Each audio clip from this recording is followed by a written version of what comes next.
Hello, I'm Abhinandan, and today on News Laundry we have with us Jehangir Pocha, the head of NewsX, and formerly he has been with the business world in Beijing with the Boston Globe. Boston Globe. So you've seen print and television both, Seen newspapers, magazines, and TV. and TV. Okay, which do you like most? I've got to say I like my job in Beijing the most, simply because I was the reporter. You know, what I love to do is to go out and report and tell the story. And it's much more fun to be a reporter than to be an editor. You tell that to all the young people who want to get into journalism. There's nothing like being a reporter, and there's absolutely nothing like being a foreign correspondent. I think every reporter, every journalist should do that at least once in their life. Foreign correspondent. It's the most amazing job. And television vis-a-vis print or newspapers, what was that like? I think they're two different mediums that accomplish two very different things. I think print is there to make you think, Okay. to inform you in a different way. Television exists Makes to make you you react. feel. Okay. But to make you feel. I think there are people who will use that to make you react in all kinds of ways. There's all kinds of manners in which the medium is controlled. And it's, you know, small things make such huge differences in TV. The way someone speaks, the music that you use, the intonation of It's a like word. a production basically. It's a production, but it's also very easy to manipulate emotions. And do you? And Yeah, how I often? think that people do. Do you I mean, consciously, not people, you, Jehangir Yes. Pocha, NewsX? Yes, we do, but we try to do it responsibly. For example, if, say, Jagjeet Singh dies, we want someone to feel something for a man who has built his life creating music for us. If there is a bomb blast, yes, we want people to feel something, but we try to be responsible about it. You don't want people to feel unnecessary anger. You don't want them to be riled up. There are television stations and individuals who thrive on that. Okay, You know, such whose as? whole raison d'etre You won't to take is- names. I mean, Take a name. What's the problem? No, I don't, because you know I don't want to. It sort of We gets take names on untidy. News Laundry. We're very blasé about it. But you know, I mean, I think they know who they are, and I think viewers know who they are. Okay. You probably mean Arnab and Times now. You know, I think Arnab's an easy target. I think, you know, because he's number Barkha, one. NDTV. She's another easy target for whole Sagarika bunches and of IBN. regions. Okay, I fine. think, Not take any I name. think, Okay. I think there is an idiom in television. In Idiom, television, okay. a kind of a manner of speaking, if you Right. like, or a manner of presenting the news, which has been established. At NewsX, we don't follow it, as you know. We try to give news in a different way. As Amir Khan told me, "Aapka soor alag hai," you know. Soor as in sur. Yeah, you know, as in music, your tone is okay, different. I The see, I way see. your music is different. When Okay. you listen to NewsX, you hear a different music. And it's got to do with volume, it's got to do with intensity, it's got to do with... we don't do what the other channels do consciously. Now tell me, news is going through a severe credibility crisis. It is. For a variety of reasons. A, it is this whole hysterical nature of television. Print has been compromised in various ways. Even, you know, magazines like Tehelka that had a huge amount of respect when it came to combating the establishment have been accused of, you know, compromising because they were Yeah, the conflicts of Goa interest. thing, Yeah, right, the Goa okay. thing. Yeah, I was there. So, although Shoma Chaudhary did clarify on that, but Yeah. there is this Yeah. credibility crisis Definitely. in television Actually, all over the world. all over the world. Yeah. Okay, I think I'm it started all over the world with 9/11. Okay. And the way the American media reacted to that event, I think it threw media into a crisis because... But that was an ideological thing. Here I'm No, talking it was about... much more basic. It was much more basic. The media did not know how to react in a moment of national crisis. Were we supposed to be American journalists or journalists? And that's something we fight with even today as a journalist. Are you a journalist or an Indian journalist? This comes up when you deal with Kashmir. It comes up when you deal with nationalism. It comes up when you deal with international But those issues. stories are few and far in between. I'm talking about the everyday exposés of, you know, such and such corporate house. Like Vinod Mehta was here, Yeah. and he said that not the Tatas don't advertise with them Okay. because of the Radia tapes. Tehelka was saying they have problems with certain corporate houses, they will not advertise. And the best thing that you can hope to do is that if they will not do a story that might compromise their promoter, someone else will. You I think know that the happens? Tatas well, and I think that they associate with things that meet a certain standard. I think if they don't associate with a magazine or a newspaper or a group, I would assume that it's because of a certain standard. I don't automatically jump to the conclusion that there's a conspiracy.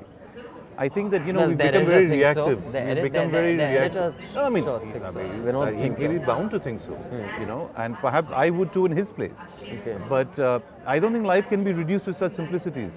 I think part of the problem is, I was on a panel yesterday with Abhijit Banerjee, you know, who wrote Poor Economics, and one of the things he was saying is that we have devolved into a society that makes such simplistic conclusions all the time. But sometimes we And try that to is a big fault of television, but I would often say. don't you think we try to make things way more complex when they are in fact simple? It works both ways. I mean, sometimes just in the interest of trying to be fair, like when two kids fight and the mother will slap both, saying that you're also wrong, you're also wrong. Yeah. But sometimes there is an obvious right and there is an obvious wrong. Look, and even then we try I to... think in India, everything you say is true in some form.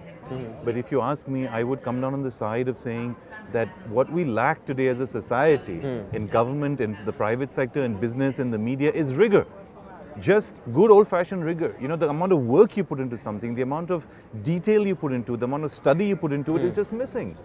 And I see that with my own news staff, and I keep cajoling them and pushing them and working with them to get a little bit more rigorous about what they do.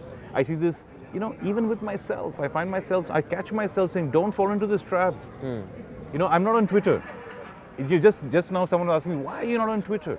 And my sense was, as someone who's in news, I don't want to give myself to making these offhanded, one-line comments. I mean, it's terrific for someone else to do it, but I think when I speak, I should be a little bit more studied and have thought through what I'm saying a little bit more. Which takes more than 142 characters. And Twitter, the instinct is, it's, on my phone, let me shoot off a reply, and that's when people get into trouble.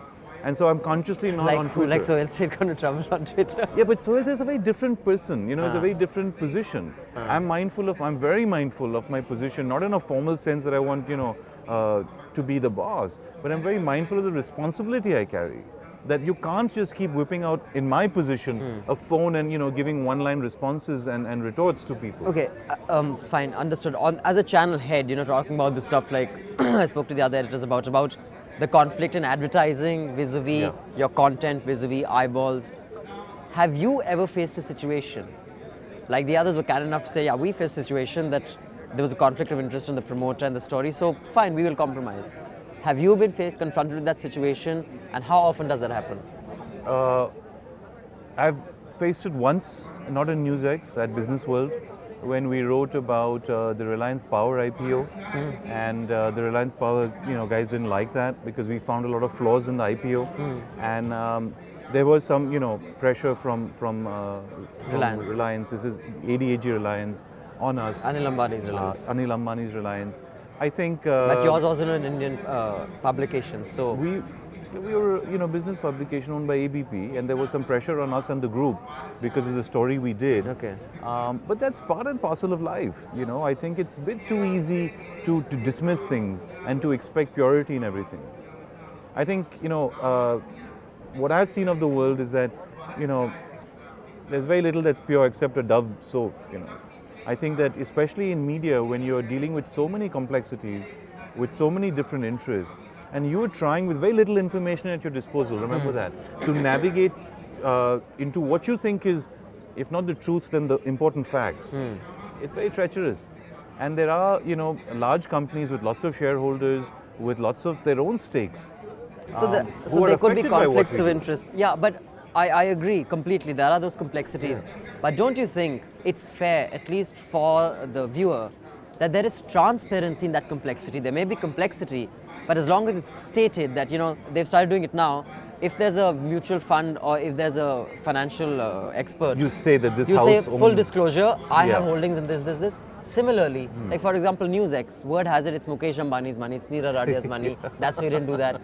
First of all, who is the promoter of NewsX? I think the promoter, NewsX was actually founded by Peter Mukherjee and Veer Sangvi. Okay. I think there's always been this talk of, Mukesh Ambani having some stake in the channel. It's not true, and you see now. You see, for example, when Reliance took a stake in Network 18, they did it openly and transparently. Right. And that's what I've always maintained. It's so stupid to make these kind of assumptions because people don't function like that. And secondly, there's a test of common sense. I mean, you've been to NewsX. You see how we function.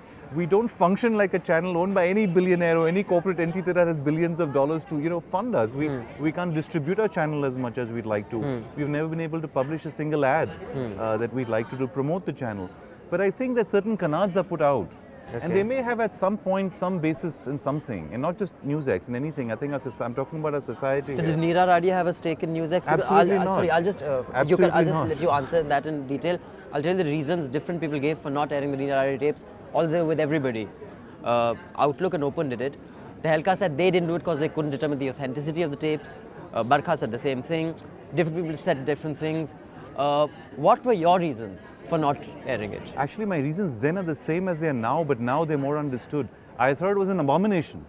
I thought that in a democratic country to take a flimsy excuse that kept changing from tax fraud to Neera being a spy for Britain to all kinds of things, or China or something stupid like that, to tap someone for such an extended period of time under laws that are completely in violation of any civil rights that you and I should be enjoying in a democracy, to then take those tapes to break the government's own rules that say explicitly that when you record someone, illegal and immoral. when you record someone and you pick up information that is not relevant to that so-called investigation, it must be destroyed. That was never done. Then these tapes are put out in some kind of transcript form. Right. Then they are published by the And Pioneer, CDs which and is, stuff. has its own sort of people to answer to. Then it's published by magazines. Then it's published by the TV. The question to ask today, in light of all that we have now understood, with the Tatas being exonerated, Neera Radia being exonerated, is who put these tapes out? That's the story. Who Who's were doing the that story? people behind that? That's the story. The government, the Prime Minister himself promised But that who's we doing would that know story? in I think he said 2 months, who put the tapes out. We've not known. The matter's been put to bed. Who orchestrated the media campaign? But for isn't what that purpose? a story as a news story? Who put those tapes out? I That's don't. the story I as can't far get as to I'm that concerned. story. And the simple way to get to this story is for the Prime Minister to keep his word and tell us who leaked those tapes. And to tell us why the government didn't follow its own. You were on and those to tell tapes us, too, and right? frankly, I You was were- on those tapes you were too. on those I tapes was too. on those tapes too. Now- but let me finish one. I also want to know from the government how many other citizens in this country are being tapped in the same way. There are reports that up to 5 lakh people's phones are tapped in this country. We now live in a democracy that wants a new law that Chidambaram is trying to propagate that would make it mandatory for telephone companies to keep a record of every Right. cell phone call you take, every SMS that you send and receive, to keep a record of your physical placement, where you are physically in the country.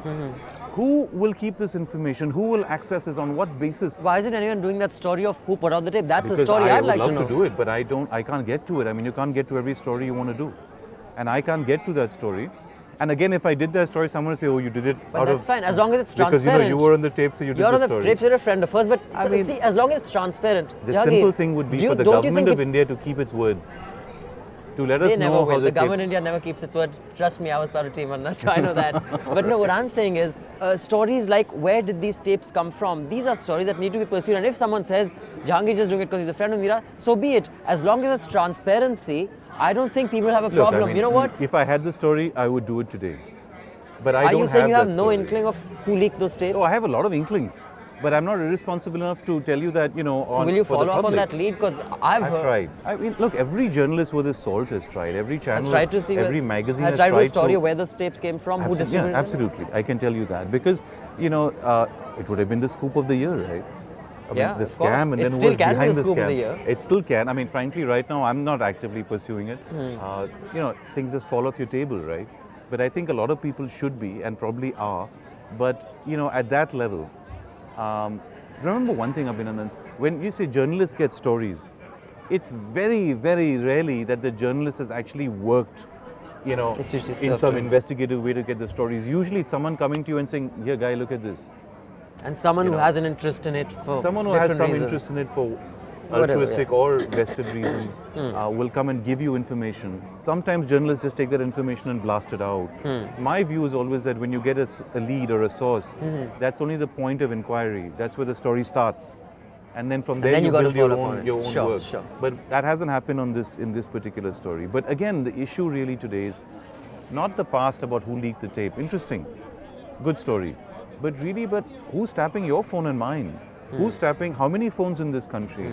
Under what rules? What's happening to those conversations? Where is the data being stored? Who can access it? Tomorrow, if I'm a husband and I have a problem with my wife, can I pay someone off and access her Sure. phone records? Probably you If can. I'm in a family dispute over property, can I, wrangle some information on my brother or cousin? It's probably possible, and yes, the dangers of it, everyone Tremendous. understands and are shocking. I will be accused of not having asked this question. Who does own NewsX? I thought I just told you, Vinay Chajlani owns NewsX. Okay. Yeah, he's the indoor-based group that owns Nai Dunya and Web Dunya, I host see. of other businesses. Okay. Took over the channel about 3 years ago from Peter, Veer and Temasek and a group of people who actually started it. So association of the channel is very different from the people who started it. Okay, now with the internet coming in and that being a space where you can get print, or text, and video and audio, and you can marry all of them Yeah. and create stories. How do you think that is going to change news? I don't think anyone knows. I think we all have our inclinations, we all have our sort of views on it. I started life in the IT industry, and I don't think I know any more about where the media is going to go than someone who's just starting to learn about it. It's evolving all the time. One thing is clear, is that broadcast, mass media, the idea of one voice, one property, whether it's a channel or a newspaper or a magazine, telling the whole world how to think about something or what to know about, is gone already. Okay. That ship sailed long ago. I mean, now there are multiple voices talking about multiple things, and Do you that's think that's the a good best thing or a part. bad thing? Of course, it's a good thing. I mean, it's not a bad thing at any level. The problem in media has always been that it's been controlled by too few voices. One Right. newspaper, 3, 5. Even at best, how many newspapers can you have in a city? 5 magazines in an area, 10. By the end of the day, that's very few. So Given the that internet we're- democratizes that process Absolutely, a lot. and that's why I think that these inane arguments about media ownership and all, they're so archaic. They belong in the 1930s or something, because today it not doesn't really matter. even today. I mean, the clout of something like the Times of India, like if they go after someone, or they will not. There were all those rumors that X will not go after Kalmadi because Kalmadi had a conflict of interest. Y won't go after. So I think those do exist even till today. So I don't think it's No, quite. they exist, but my point is that Times of India does or doesn't do something. There are 10,000 other people who would be able to do exactly the opposite, which we didn't have, 10 years ago. And so that's a tremendous change in Okay, India. and which is your favorite newspaper? Which is the first one you read in the morning? Perhaps having written for the International Herald Tribune, still love that newspaper. So I still, go there pretty much every day. Indian newspaper. I think the Times of India is the most comprehensive newspaper we have. I think the Hindu is the most thoughtful. I think the Indian Express is the most kind of Anti-Anna. it was anti-Anna, but I think it's sort of clued into politics in in interesting ways. So those are the 3 papers I like to read. Okay. I don't really read the others. And do you have a favorite channel other than NewsX? I actually like certain things about all the channels. I like sort of Arnab's doggedness on a story. I think there's an important place for that. I like NDTV's sort of ability still to put a story into the correct perspective. I like CNBC's zeal and the way it goes after stories a lot.